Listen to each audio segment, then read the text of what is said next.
Hi hello welcome to 24/7 news TV. ఈ రోజు మనతో పాటు BRS party leader Sumitra Anand గారు ఉన్నారు. తనతో మాట్లాడదాం. హాయ్ మ్యామ్, నమస్తే. నమస్తే మ్యామ్, ఇప్పుడు చెప్పండి, ప్రతిదీ అంటే బనకచెర్ల విషయంలో ప్రతి విషయంలోనూ కేసీఆర్ గారినే టార్గెట్ చేస్తున్నారు. కేసీఆర్ గారి సంతకాల వల్ల, కేసీఆర్ గారి నిర్ణయాల వల్లనే ఇదంతా జరిగిందని సీఎం రేవంత్ రెడ్డి ఆరోపిస్తున్నారు. ఎప్పుడు కేసీఆర్ మీదనే విషయం జిమ్ముతున్నారు, కానీ చంద్రబాబును ఎదుర్కొనేంత ధైర్యం సీఎం రేవంత్ రెడ్డికి లేదని చాలా మంది అంటున్నారు. సో మీ అభిప్రాయం ఏంటి మ్యామ్?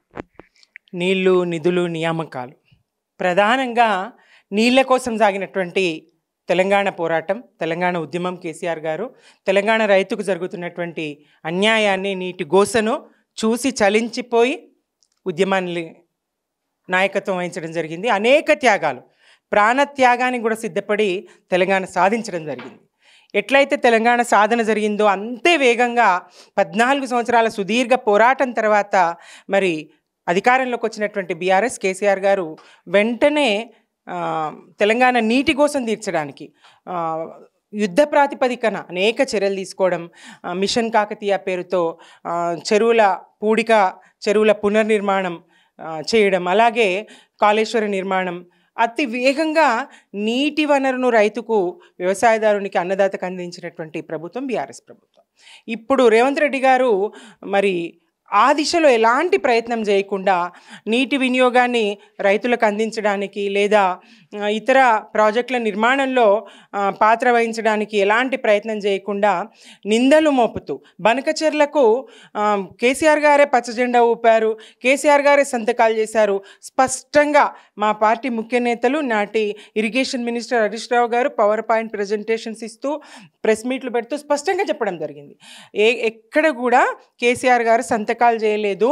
మిగులు జలాల విషయంలో ఎక్కడ కూడా, గోదావరి మిగులు జలాల విషయంలో ఎక్కడ కూడా, కృష్ణా మిగులు జలాల విషయంలో ఎక్కడ కూడా కేసీఆర్ గారు సంతకాలు చేయలేదు, ఒప్పందం చేయలేదు. అన్నీ అబద్ధపు ప్రచారం చేస్తూ, ఒక్క నీటి విషయంలో కాదు, బనకచెర్ల విషయంలోనే కాదు, ప్రతి అంశంలో కూడా కేసీఆర్ ప్రభుత్వాన్ని బద్నాం చేయడానికే ఈ 18 నెలల కాలాన్ని వాడుకున్నాడు. కానీ ఏ రకంగా కూడా ప్రజామోద పాలన రేవంత్ రెడ్డి గారు చేయలేదు.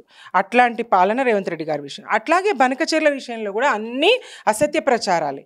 మిగులు జలాలను మా వాట, ఆంధ్ర రాయలసీమలు కూడా, రాయలసీమ కూడా ఎండిపోవాలి, ఎడారి కావాలని మేం కోరుకోవడం లేదు. ఇరు రాష్ట్రాలు కూడా బాగుపడాలి, నీటి వనరును ఉపయోగించుకోవాలి, సముద్రం పాలు కాకుండా చూసుకోవాలని చెప్పడం జరిగింది కేసీఆర్ గారు. కానీ మా వాటా మీరు తరలించుకోపోమని ఎక్కడ చెప్పలేదు.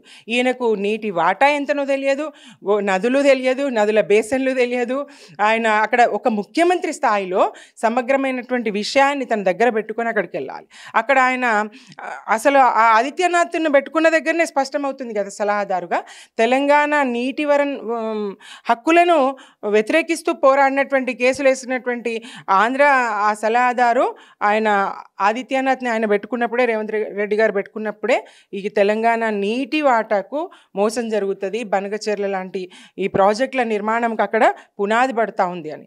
ఎన్ని రకాలుగా తెలంగాణకు అన్యాయం జరుగుతూ ఉంటే, నీళ్ళ వనరు మళ్ళిస్తేనే కదా, యుద్ధాలు నీళ్ళ కోసమే కదా. భవిష్యత్ తరాల్లో 3వ ప్రపంచ యుద్ధం అనేది కనుక వస్తే నీటి కోసమే వస్తుంది.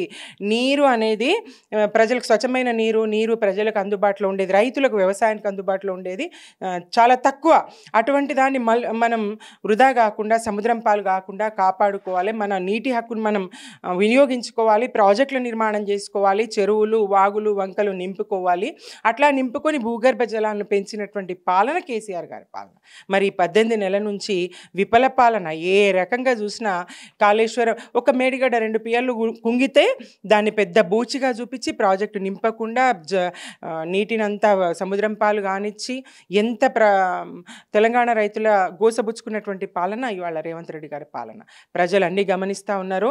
ఆడలేక మధ్యలో ఓడన్నట్టుగా, పాలన చేతగాక, లేదంటే తెలంగాణ ప్రయోజనాలు పట్టక, తెలంగాణ రైతుల ప్రయోజనాలు పట్టక ఆయనను ఆ స్థానంలో కూర్చోబెట్టినటువంటి బాబుకు ప్రభుభక్తి చూపిస్తూ ఇట్లాంటి చర్యలు రేవంత్ రెడ్డి గారు చేస్తూ ఉన్నారు. తెలంగాణ ప్రజలు ఆయన ద్రోహబుద్ధిని, చంద్రబాబుకు ఆయన చేస్తున్నటువంటి మేలును అనిరుద్ధ్ రెడ్డి గారే స్పష్టంగా చెప్పిండ్రు. ఆంధ్రబాబు కోవట్టు పాలన ఇక్కడ నడుస్తూ ఉందని. దాన్ని బట్టి అర్థమవుతలేదా?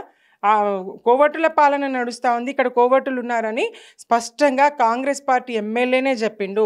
ప్రజలు కూడా అదే అనుకుంటున్నారు. అనిరుద్ రెడ్డి గారు బయటకన్నారు, ప్రజలు కూడా బయటకంటా ఉన్నారు. ఇంకా అనిరుద్ రెడ్డి గారితో పాటు అనేక మంది బయలుదేరుతారు, ఈ కోవర్టును మరి బార్డర్ దాటిస్తారు. ఇది తథ్యం.